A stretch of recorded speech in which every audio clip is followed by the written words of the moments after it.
Welcome to this episode of the Elite Question Askers. My name is Jason Wells. Mo Williams. My name is Dedrick Taylor.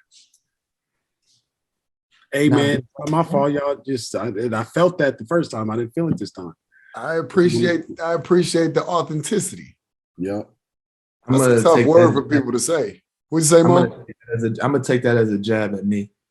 Dang, you broke the groove. You broke the flow. We was on a run and you shot a bad shot, son. That's tough. D, you are a champion, though. Yeah, man. I am that. I am that and proud of it. You know, I don't say that often, but yeah, man, I'm proud of it. You know, we went through a lot and been through a lot, and there's a lot of blood, sweat, and tears, figuratively and literally, behind what has transpired here at Cal State Fullerton. So, to say the least, man, I'm happy.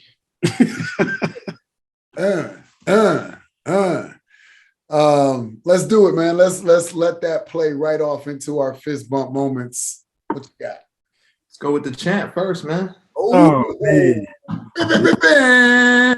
Yeah, well, it's actually relatively easy for me. My fist bump moment is just being able to see this group of guys that I coach and that I'm responsible for on a stage with I think at the time, one of 68 other teams, Division I teams. And so to be able to see them on that stage and understand what we've been through and how we started and how we finished, that's my fist bump moment. I think we finished obviously on top and literally emptied the tank. As we say, those guys went out and they emptied the tank, and we obviously fell short, but we have nothing to shake our head at or hang our hat on in terms of being ashamed or feeling sorry for ourselves. Guys did it. They knew that they gave everything they had, and that's all you can ask for, and they did that. Yeah. I'm gonna piggyback on that, man. You know, you always talk about that. We talk about commit to the cliche. You always hear the cliche of play hard, you know, leave it all on the floor, no gas in the tank, that whole deal, man. And I feel like I witnessed that. I feel like being a part of the team for those 10 days, I feel like I saw that. Like, it's one of those deals where, you know, not a lot to be regretful over when it was over. I mean, obviously you got your emotion of the season being over, career being over, whatever that may be. But, you know, even kudos to you, bro, and being in that moment of, you know, I still know some coaches that would have been, shut up, stop, you know what I mean? And before they even got out the locker room, I remember hearing, where the speaker at? You know what I'm saying? Like, and so, yeah, to be a part of that. And at the end of the day, man, you know, we came up short against a team that was just better than us, quite honestly. So, yeah, I'll piggyback off of being able to be a part of a squad that left it all on the floor, especially on that stage with everything that was going on. That was pretty impressive. Mo, what you got, bro? Mine is completely, I'm going to drive this car completely to the right here. But for me, man, for the first time in my 2.5 years of parenting, I braided my daughter's hair. Come on. Yeah. That's that real right there. I left that thing, man, and I just knew that thing was right, man. I'm talking about I had the baby hair slicked to the left and the right. Right. You use a toothbrush. Nah, I don't do that. But I'm just saying, I dropped her off. And I mean, even other mothers were like, man, her hair is really nice today. And Yeah. I want you to ask who did it. Yeah. You should have told them. But when you taking appointments. But I just want to know, for those that are watching us, I just want to know what is that? What does that mean? Is that the way it was? That mean I did the thing, man. I did the thing. You know? Sprinkle me, baby. That's man, awesome. Look, I don't know nothing about none of that. All I'm saying is the hair was laid to the side. Man. That's what I'm talking about. It was slick like Rick. That's what I'm talking about. Get And your I piece. absolutely love y'all, man. I love this. I love the fact that we can do this and we can talk about basketball and braiding hair all in the same fist bump moment. Because it's I'm all just trying to normalize. I'm trying to normalize things that people don't, like why can't men do that? no doubt. So I mean, let's go. You took us to the right. Let me throw something in. So my youngest son has never had a haircut. That's can I stop you real quick? I ain't braiding his hair, bro. okay, which is exactly where I'm going. I'm not going to ask you to braid his hair, but my point is this. He will be in 2 weeks, he will be 12 years old. And he never had a cut. Has never had a cut. So yes, imagine that. So it's like people pay for his hair. No exaggeration. But that's the topic though, is if I got a daughter, why are you rubbing your head, dog? You said people pay for his hair. I think I would. Yeah, his hair on your head that ain't gonna match. No. So, but that's exactly the conversation is if you have a daughter, if I have a daughter and I don't know how to do her hair, braid her hair, then shame on me as a dad. But I don't feel like it's my responsibility to know how to do my son's hair at this age. Bro, like, do it yourself. I put on a video. I found a little mixed kid who played football. He was like 17 years old. He was talking about the products he used, all of that. Look, let's do this. Like, bam, here you go. T telling them, this is what you got to do, all of this stuff. He ain't got no interest, but he also has no interest because 99% of the reason he has his hair, in my opinion, is because it's a control thing for his mom, because his mom gets to do his hair, and that's what she enjoys doing. Y'all just gonna let me be here, huh? Y'all just gonna let me vent. You ain't got nothing. Ain't you the one that I always talk about? Let's sit in silence. Yeah, I think that's you. So yeah. But and what you want us to say? Like, that's awesome. Good for him. Bullshit. Come on, man. You can't say that. Do your own hair, bro. Hey, man. If this, because at 12 years old, soon to be 12 years old, this is now a choice. I have a What thought behind that. Like, come on with it. Obviously, I coach young men that are between 18 and 23. They don't do their own hair, especially when they have that length of hair. Like you saw it, guy on my team. He's sweating so hard, literally the curl activator is running down his face. And I'm trying to drop a play and be serious in a timeout when this is this is going on. So you saw that because I brought it to your attention. You saw it? I've been seeing that. That happened like last year. I've been seeing that. I matured past that. I laughed at that a long time ago. Bro, it was for real, like white running down. It was tough. But his hair was laid to the side. Looked good. So, yeah, I think that's the point, though. I think, yeah, I don't know. Okay. Yeah, okay. And you can say about that, especially you bald-headed, so shut up and let's talk about something else. On purpose. On purpose, to the point to where one of your players walked up to me as I let it grow a little bit. He's like, Jay, why you cut your hair so low? He's like, you ain't got no bald spots or nothing. Like you actually grow a full head of hair. So it's gray as hell, but I can grow a full head of hair. So, I feel like you took a shot there at me, but that's okay. It's all good. I didn't take a shot. All I know is this. You got a hole in your natural? Huh? You got stadium seating? Hey, I got a full stadium going. I used to. I don't know more. Lower bowl? Yeah, I used to. Not no more. Let's talk about something else. You gotta put the curtain up. Where are we going in this podcast? What are we doing? Anyway, here we go. Ignite question. Have you ever, when you were a player at any level, when you played, did you ever call your parents and hit them with a playing time issue?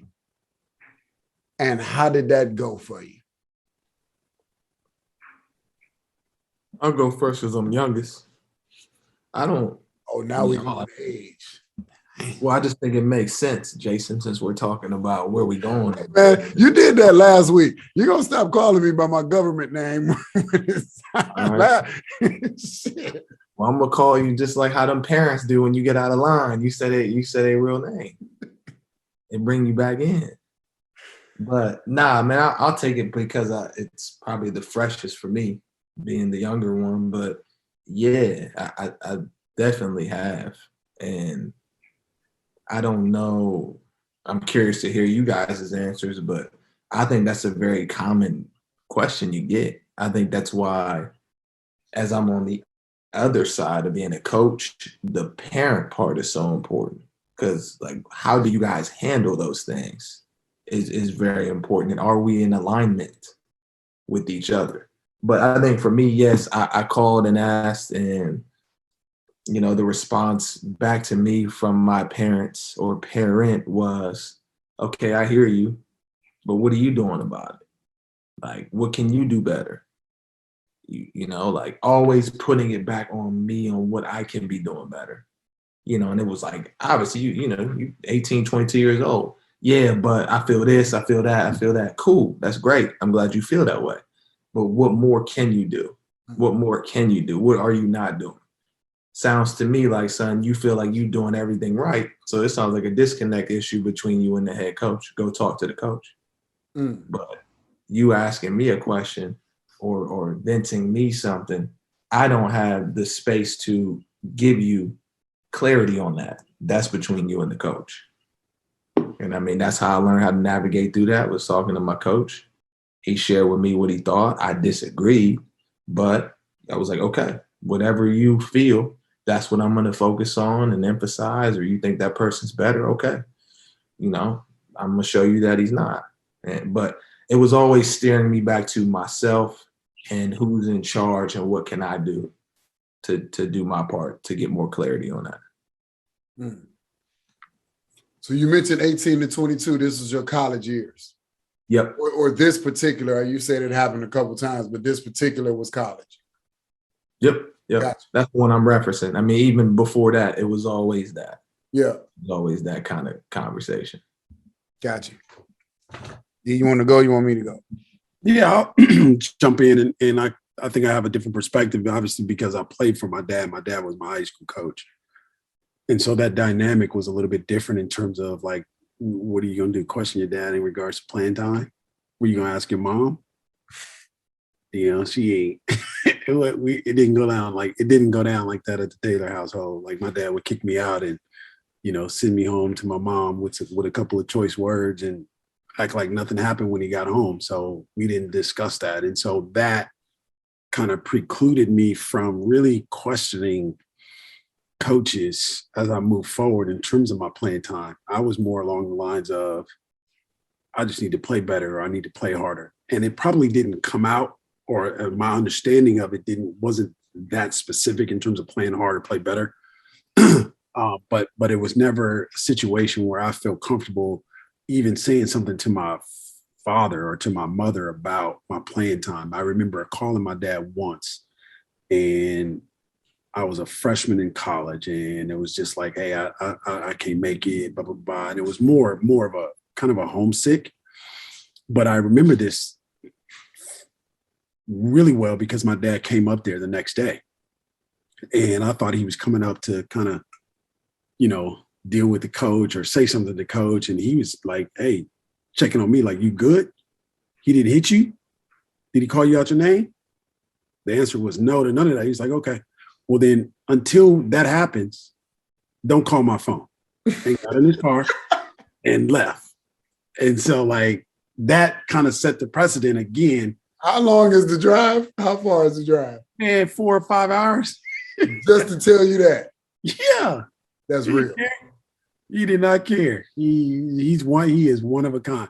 But I think it just set the precedent of my train of thought of no, it's not the coach. It never really is the coach. In certain situations, yeah, you could say it's the coach, but he didn't give me the opportunity to blame someone else for me. Like his deal was hey, are you doing what you're supposed to? Yes. Okay, well then keep doing it. If you're not doing what you're supposed to, then get on the right page and do what you're supposed to, and then we got something to talk about. Yeah. But that was just that mindset of I don't want to say questioning the coach, but there's just it was just different, man. And it carried throughout the rest of my college career and what little bit I played, after that, it just carried through. Message. So you said you thought he was coming up there to talk to the coach, and he was coming up there to talk to you. Oh yeah. Oh yeah. Oh yeah. Oh, you said, go ahead, D. He was just he wanted to make sure that the dude didn't do nothing. Sure. And so he asked me, he's like, yo, did he ain't put his hands on you or nothing, did he? I was like, nah, he didn't do that. And he was like, okay, well then what's the problem? And basically took it from everybody else to me. Yeah. Called me a couple of choice names, a couple of choice words, and got on the freeway. I think I'm gonna fall right in line. Same year, freshman year of college. I called my dad. So my freshman year, I think we were 7-19. So we played 26 games. And in those 26 games, the way I tell the story, I don't know if it's factual, but the way I tell the story is I think through 25 games, I had played 25 minutes all year, like a minute a game type deal. And there's a point midway through that season where I hit my dad and I said the same, like, this ain't it, I'm like, no. And that joker told me 3 words: go get better. Just like that, go get better. So it's in the same alignment. Like, it wasn't even did he hit you, whatever. It was, okay, cool. What you calling me for? Go get better. If you ain't playing, go get better. And it was in that point. And back then, I never would have called it growth mindset or anything that I would refer to it then. But it was a switch of, okay, cool. We practice 7-8 times per one game between individuals and weights and practice and whatever, and we only playing once, maybe twice a week. I started treating practice like games. And so now, instead of not playing any minutes on game night, I started treating each individual practice as if it was a game. And I became that irritating ass kid that day before a game or 2 days before a game on that last practice, bro, as you're going hard, I'm that dude that they was looking at like, yo, man, chill out. We got to play. Yeah, I don't. Shit, I'm going all the way in. And yeah, it was just like, I feel like that was the jump that took me from not playing as a freshman to starting as a sophomore. But listening to all 3 of our stories, none of it was predicated on our parents saying, let me call this coach and see what's going on with him and get him straight. I ain't gathered that out of none of our stories. And that's the transition from Ignite question to content where I want to go. Seasons are over for us, except for the 16 teams that's still left in Division I. This transfer portal, which I know you guys know a hell of a lot more about than I know about. All I know is the numbers consistently increase as far as the names that are in it every year. So last year, if I'm not mistaken, there were somewhere close to 1,000 names, and there's only 351 Division I schools.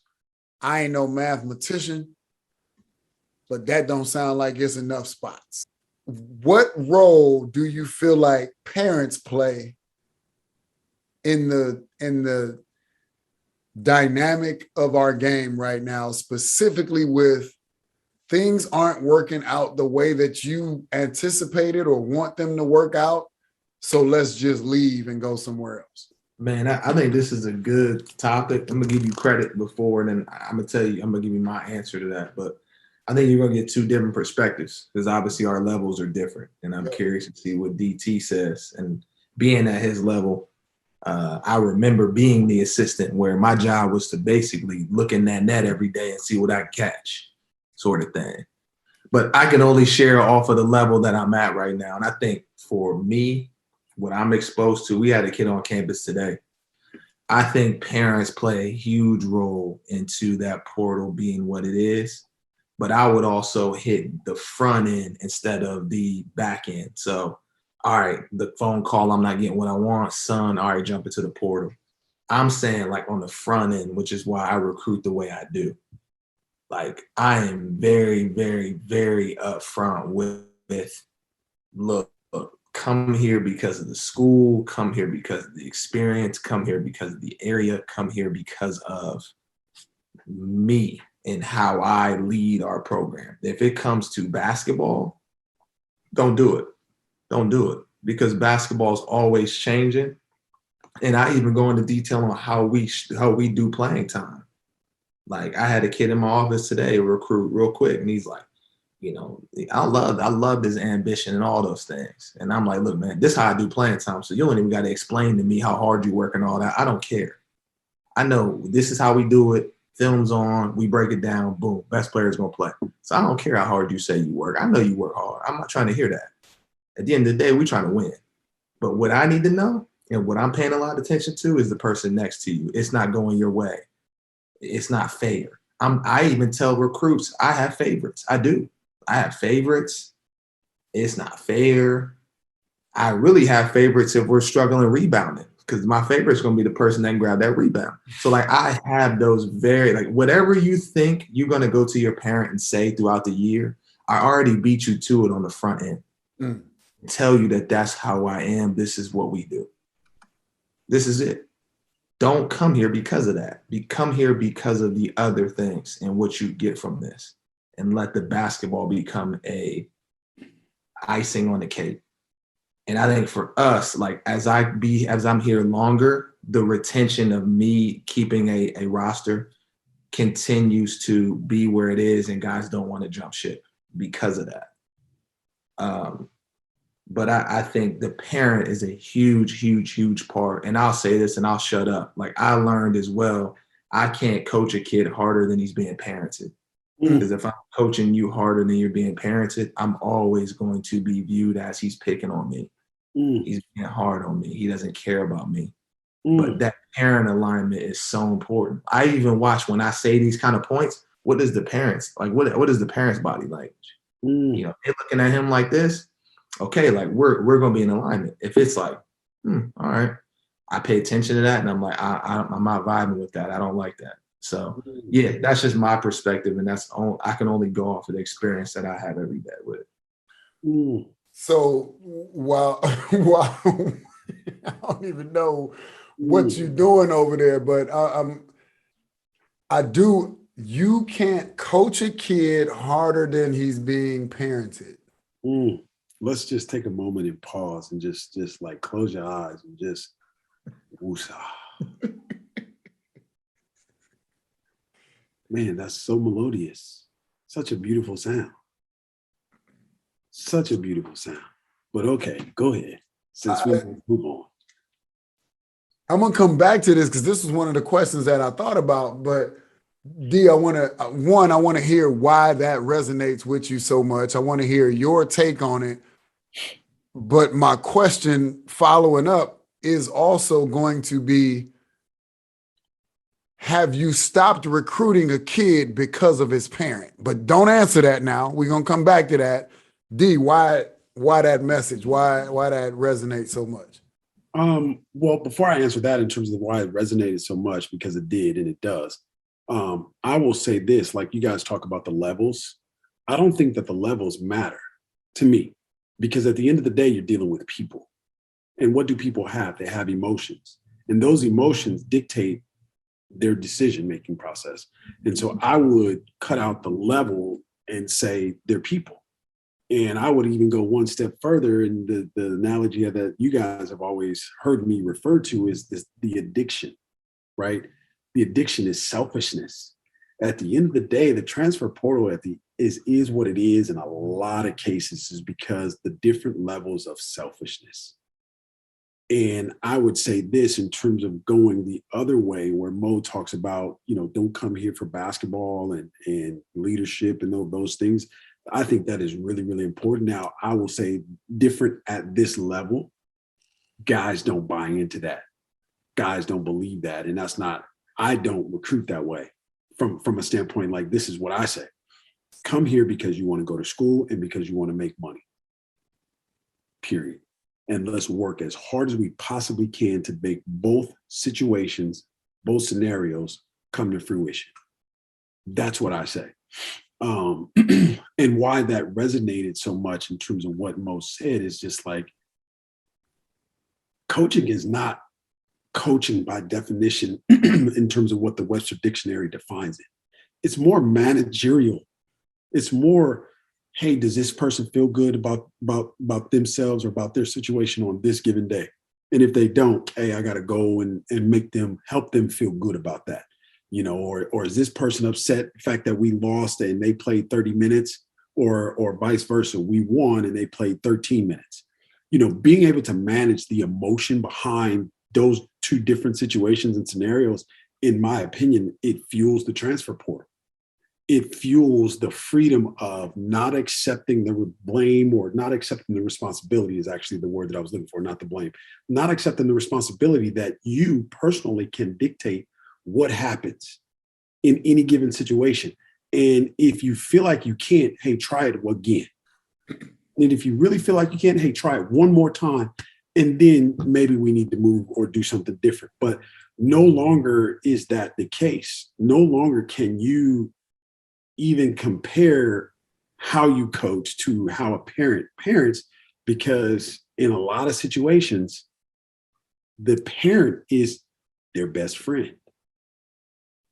And when you have that situation, they're not necessarily looking at it from a parenting situation. And again, I don't want to sit here and say like I have all the answers and like my perspective is 1000% right.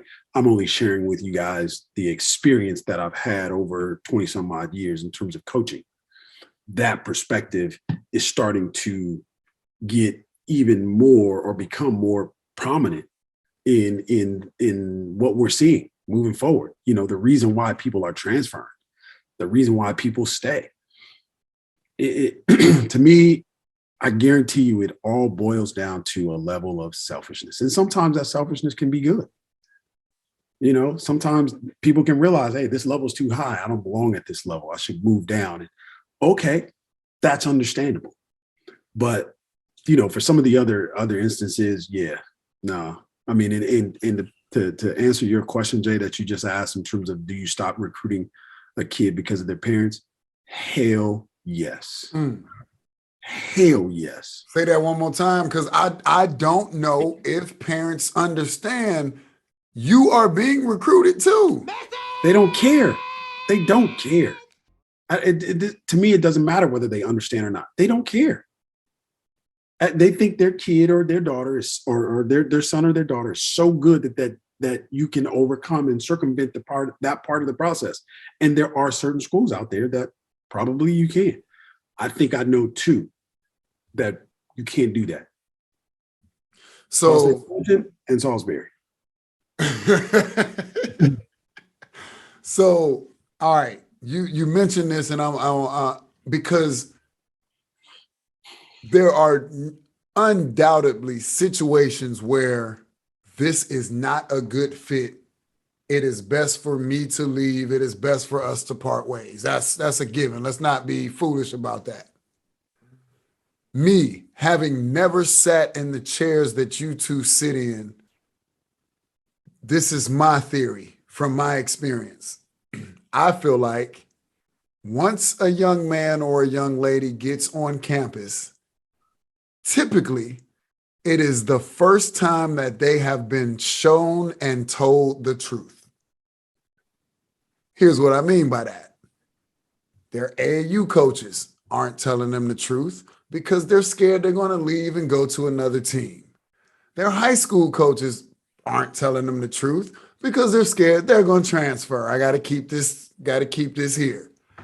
Even college coaches during the recruiting process may not be telling the truth because I need to get you here.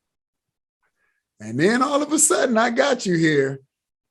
And that's when you're not strong enough, you're not fast enough, you don't shoot well enough, you don't guard well enough. Like that's when the truth comes out.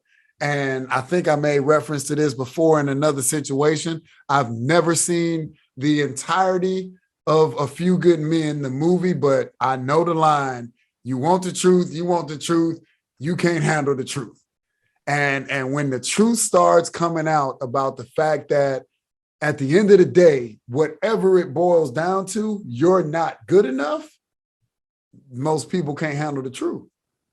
And so I'm going to leave this quote unquote truthful situation to go put myself in a situation where not somebody's going to tell me the truth. They're going to tell me what I want to hear. That's just my theory. Yeah. And really quick, I'll say this.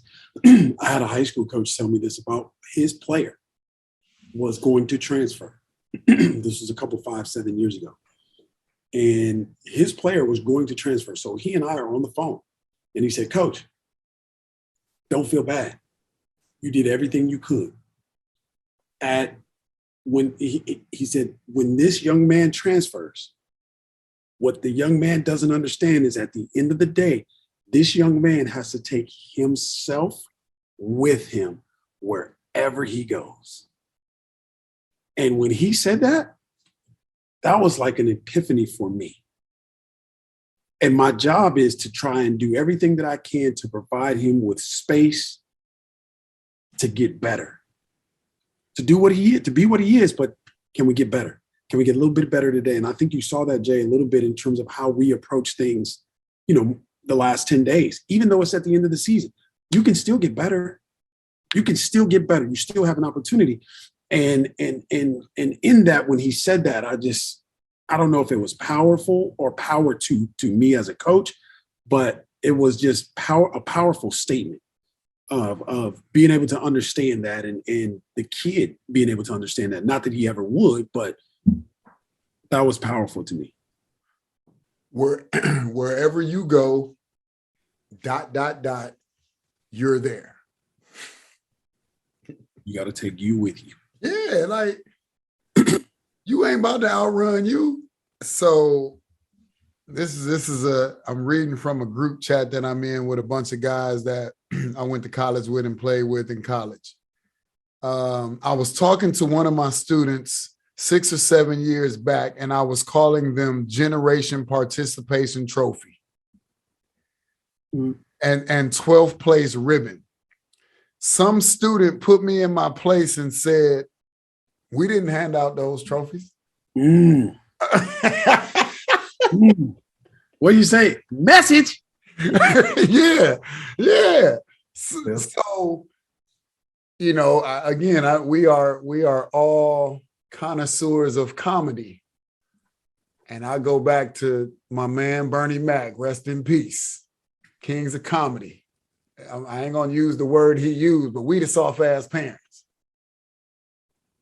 What's your thoughts on that, man? And we've talked about this in different ways, but we talk about this generation of kids and their entitlement and their this and their that. And at the end of the day, it is us that raised them. So now what? Yeah, man. I mean, I'm one of them. I got girls. So my situation is even tougher, I should say, from a standpoint of, I'll let them get away with this and I'll let them get away with that. But they both know that if they don't go as hard as they can or give their best, then I'm going to have a problem. They will tell you that.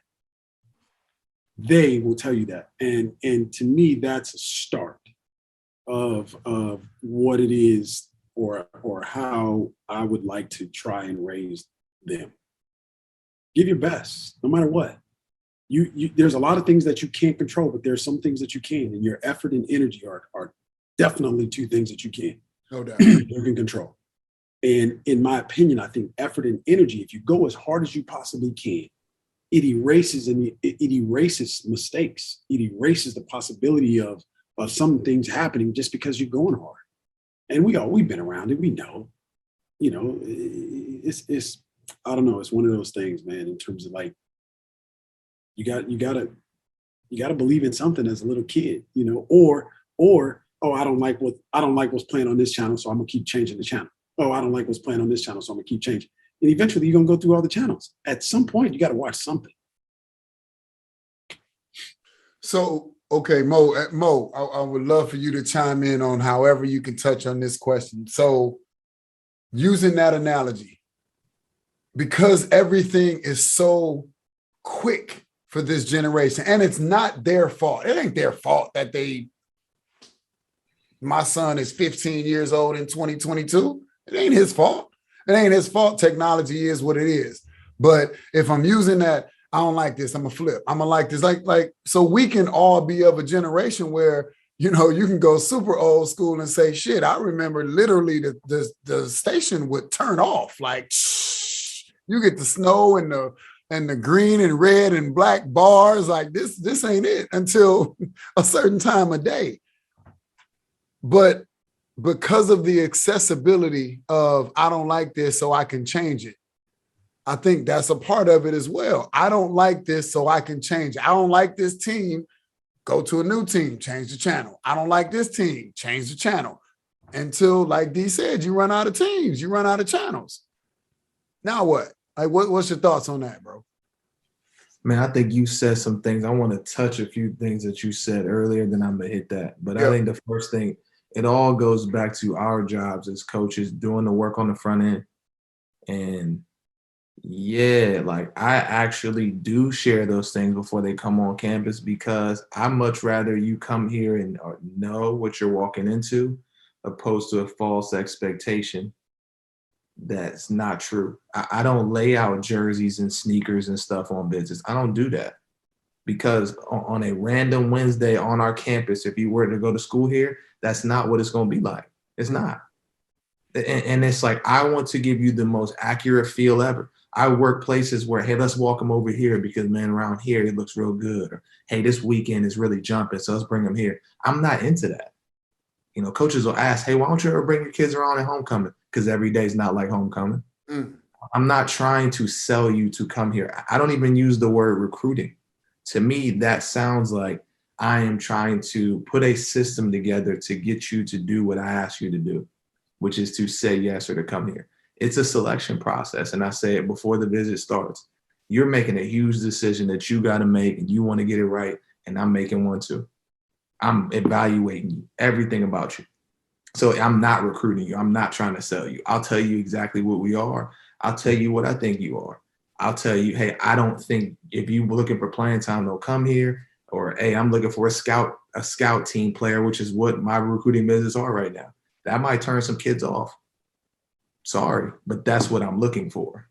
And that's where, again, being up front, I've had more success being that way. Maybe I've lost a more talented player, but getting those right kids.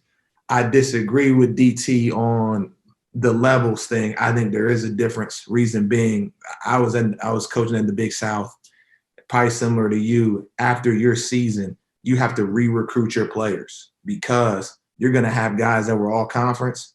And literally the year I was there, we had a kid that was at Radford that left Radford, player of the year, ended up going to Louisville. We had a kid from Hampton go to Xavier. We had a kid from Presbyterian go to Baylor. Like, it was crazy. It was crazy. But like, we don't deal with that at our level. Like, our kids aren't like, hey man, I got 18 a game and I did this, I'm gonna try to transfer up. It's like, okay, man, I really like this business program, or I came here because I'm a third generation kid. So I'm an engineer major. So like, I'm gonna stay here.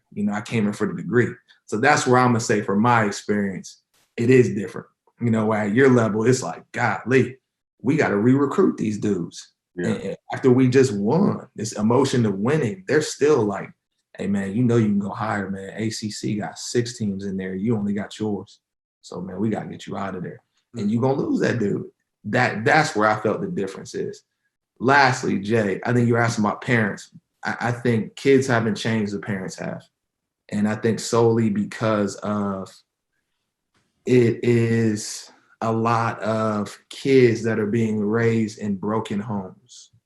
So because of those broken homes, they feel that, well, if dad's not present, I have to be very choosy on how I'm going to move or say things when it comes to these conflict-driven situations. At least what I feel, where a lot of us were growing up in two-parent homes. If it wasn't two-parent homes, you had big mama, or you had uncle, or you had barbers, you had teachers, you had constant people that were authority figures that were saying the same things that your parents were. I'm probably similar to y'all, but I had people I grew up with that were friends where their parents could whip our butts because of how close they were with our parents. So you're constantly hearing these same things in different spots. Where now, if a teacher tells a kid certain or something, they're gonna say, "You ain't my daddy. I'm not listening to you. Like, I don't know you like that." It's different. That village is different. So because of that, they're not getting those resilient teachings of push through. It is adversity.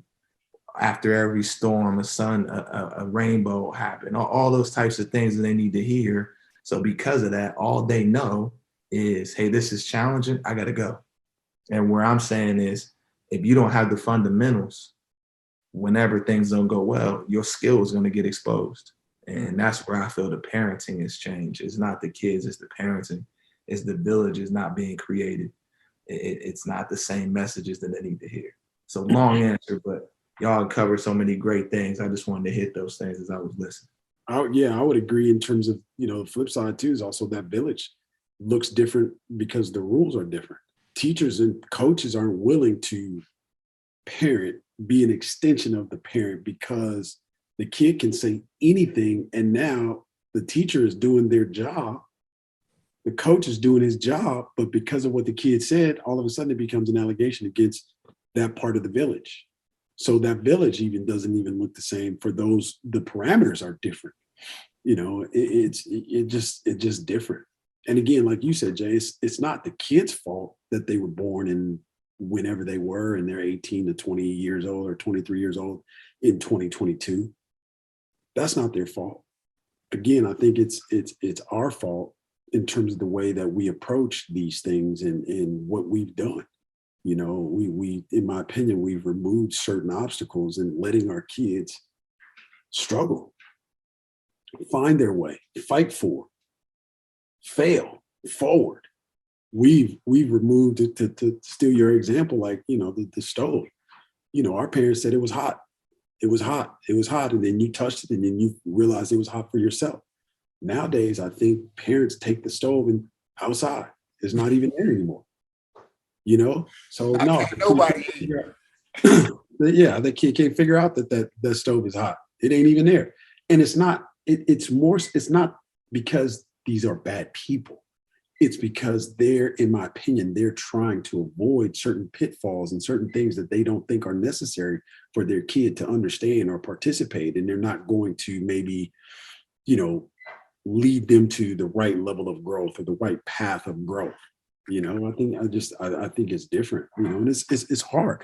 It's a struggle, and I'm speaking from my personal, like, it's hard. Like, I don't live with my girls. They're clear across the country, but I still got to find a way to, to parent them. Like my daughter was saying something crazy to her mom about her coach. And I was like, we don't do that. We don't act like that. That's not who we are. You got a coach who's volunteering their time, who's a decorated coach. Shut up and do what she said. What about that? Don't you understand? That's how my dad would have said, but he would have just said, shut up. He probably would have punched me in the lip or something. Okay, cool. So D, you and I are in similar situations as far as not being in the house with our children.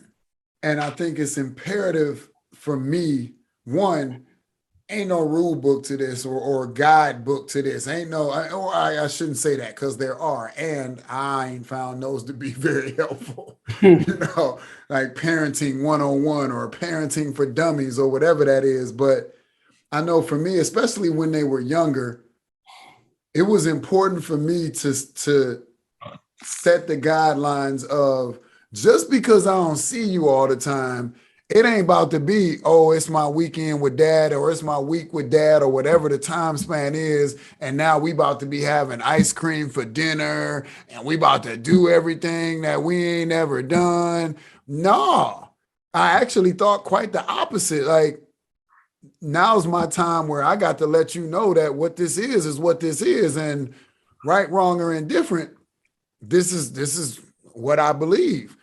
Have I modified some things between how I was raised and how I'm raising my sons? Yes. And I feel like that's important that every generation, that's what you're supposed to do. Make sure that your kids don't have to go through some of the stuff you went through. And it don't matter what you do, you ain't going to eliminate every objective in their life. It ain't going to happen. It ain't going to happen. I don't know if you guys even know this part of my business because you guys have seen obviously the coach part of it or the player part of it, but there's a third component, and that third component is the parents. So yeah, I'm pushing to y'all. Yeah, we're gonna add some more to it. And it's an education to these parents of you're a part of this equation. D, you mentioned it. Parents, coaches, teachers, the three most influential areas of a young person's development and growth. And at many levels, parents are mad at the teachers because the teachers ain't teaching.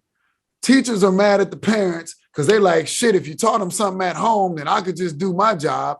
Coaches mad at the parents and the teachers because they like, shit, I just want to coach. Like, and at the end of the day, it's the kid that's losing out. I feel like as adults, man, and we had this conversation, the three of us had this conversation offline weeks ago, but I feel like we are the first generation of adult that has taken it upon ourselves to say, y'all, young people, ain't getting it while I'm giving it to you, so I'm just going to stop giving it to you.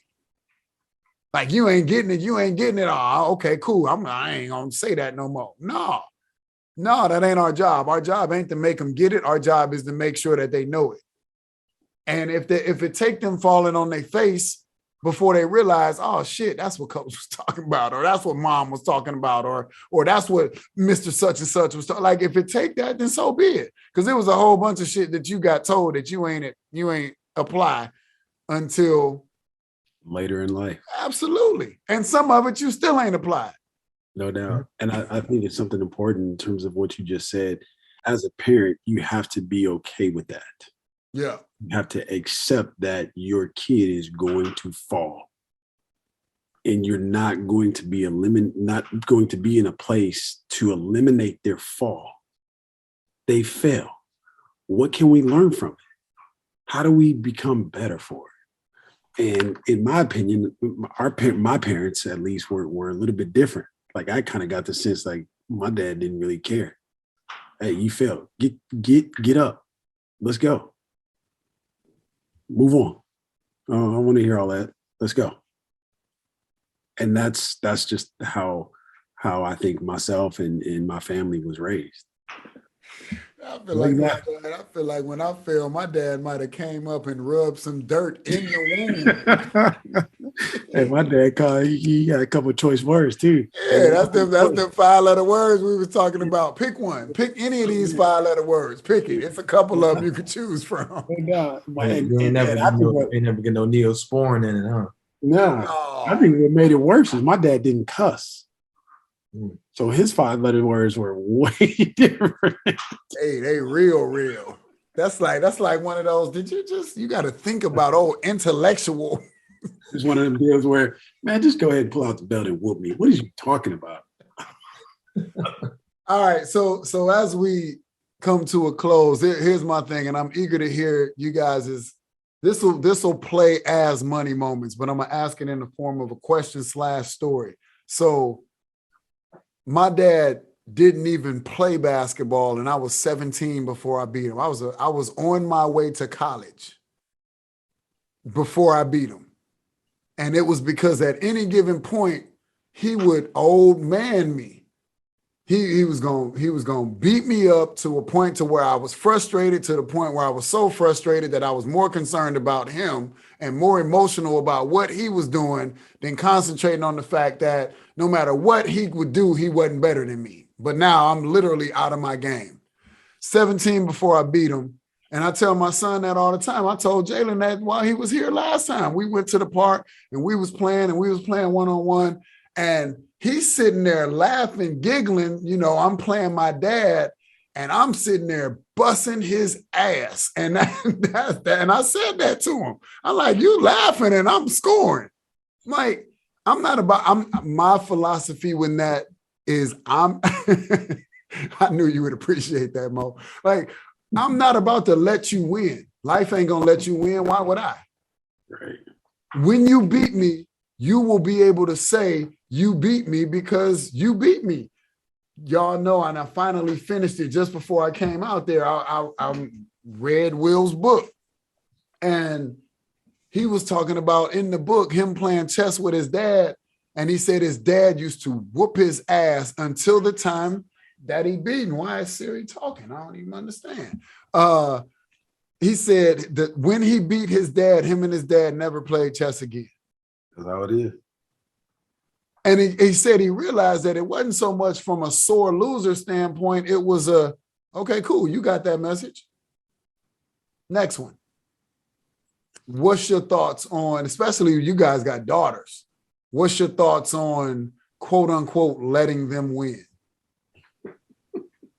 Why are you laughing, bro? I just think it's funny, man. I don't think it's any different, man. I mean, what you were describing, that was me and my brother. You know, my dad was not physically able to play basketball with me due to an injury that he went through. But like, that was my brother, you know. He wasn't just beating you. One thing you didn't mention, I'm sure you probably did this, but like, he rubbing it in. Like, that's cash. Yeah. Cash. That's good. You know, so people ask, like, man, where you get that from? Man, I was getting that for like 15 years, man. You know, and I think there is a feeling when you finally get up that hill, man, where it's like, yeah, I did it. And I think you're destroying that for your kids when you don't create that. So I think for me, even at her being 2.5 years old, I'm not saying I'm like swatting her shot on a little tights hoop. I'm not doing that. But like, yeah, I mean, I am going to give resistance, because I think the greatest thing I learned in my household was competition. And it didn't matter if it was Scrabble, spelling, charades, racing. That's what it was. No doubt. And I was not the best basketball player, but I felt I was an elite competitor, even now. And that's where I feel in regards to that. Like, I'm teaching my kid, if I don't let her win everything, how to compete, which at the end of the day, she's always going to be competing. That's the world. And I think that's what my job is with our program. And I think parents might miss that, but I know if you play here, you will get that very, very quickly playing here. And if you stick through it, I believe the system that's put in place will allow you to be an elite competitor as well. And also, I would reiterate, I'm attracted to people that like to compete. So if I feel you're not that way, I'm probably not even going to get to that process of even wanting to talk to you or bring you in our program. But yeah, same way. I mean, she's just younger, but I'm telling you, she was like 15, I still would do the same thing. Like, I'm not going to let you win anything. Like, we're competing. And I think that's solely because I think there is a achievement standpoint that you're taking away from your children if you don't do that. Yeah, I would say the same in terms of, you know, yeah, I got girls, and I love the way that Mo so elegantly put it in terms of it's about competition. It's not about winning and losing. It's more than competition. And I remember playing with my dad, and he physically could, and he physically would kick my ass. No doubt. Like he would just, like, you talk about SWAT. I didn't even understand the word SWAT between getting my butt whooped, SWAT, and getting my shot SWAT. That's what I thought it meant. You know what I mean? Like there was no letting up. You know what I mean? And in my own way, I would love to be able to do that with my girls because of the lessons learned, the lesson of competition. Did you give your best? The lesson learned of, hey, every day you're not gonna win. What do you do? How do you respond the next day? Those things that are important, because in my opinion, I think people, you know how you're going to respond in good times, right? You're going to enjoy it. The question is, how are you going to respond in bad times? How are you going to act when things don't go your way? Those are the things you need to be practicing, you need to be rehearsing, because you don't expect those things to happen. In your mind, you play out a situation, you always win. In your mind, you play out a situation, you don't expect or anticipate losing, the possibility of losing. And so I think those are real things, and that's the way that I would like to be able to teach that to my girls and even to our players. Like, every day ain't gonna be your day. Every day is not gonna be your day. I think Scott Brooks said it. He's a former NBA coach, and he said, I think he might be a head coach now. He said, it's easy to play hard, but it's hard to play well. And that just, and he probably said that 15 years ago, but this has always stuck with me. And that's just the way that I would love to be able to approach. That's the way that I do approach things, and my daughters included. Parents, coaches, teachers, adults. I think it is absolutely imperative that we not necessarily stop, but at least become aware of how we speak to and with young people, because they're watching, they're absorbing. They are us, whether they're biologically ours or generationally out. They are watching, and I think it's super important that the same way that we took things that our parents, coaches, and teachers gave us, and we said, I like that, I'm gonna use that, or we said, I didn't like that and I'm not gonna use that, they're gonna do the same. And I don't know if they're getting as much principle-driven values as we got. I think they're getting more emotion-driven values. I don't feel good. I don't feel like, and yeah, I think that's setting us up for, emotions are great. And Mo, I think we mentioned this earlier when we were talking. I think my definition of awareness is having an understanding of myself to know when to be led by my emotions and when to be led by my logic, because they're both necessary. But at some point, brain got to lead heart, and at another point, heart got to lead brain. And the better I know myself, the better I am able to know when and how to navigate through that. So you can catch us on Monday nights. I had a bunch of thoughts running through my head. Monday nights, TLSC Radio, Mature Mondays, and finally we got other platforms going where YouTube has always been up if you actually want to see our foolery. But we're also up on other platforms as well, iTunes, Spotify, whatever you listening to it on. So for sure, catch us live on Monday nights, 8 p.m. Eastern on TLSC Radio. And then, check us out on other platforms too, because at the end of the day, fellas, Mo, I said this to you earlier. I started our one-on-one call off with this, and I'm now extending it from myself to all of us. We are needed and necessary. You, D, myself, like, we are needed and necessary, because there are other coaches that need to hear this message. There are other parents that need to hear this message. There are players. There are Black men. There are people that need to hear our message. So listen, like, subscribe, share, join, because that village that we've been talking about is real. And the cool part about what we do is we all are blessed enough to be a part of each other's village. So Mo needs something, he pick up the phone and call. D needs something, he pick up the phone and call. I need something, I pick up the phone and call. Like we talk about the village as being a village to raise these kids, but I think we forget about the village once we get to adulthood. The village is equally, if not more important as adults. So appreciate y'all, man. I love y'all.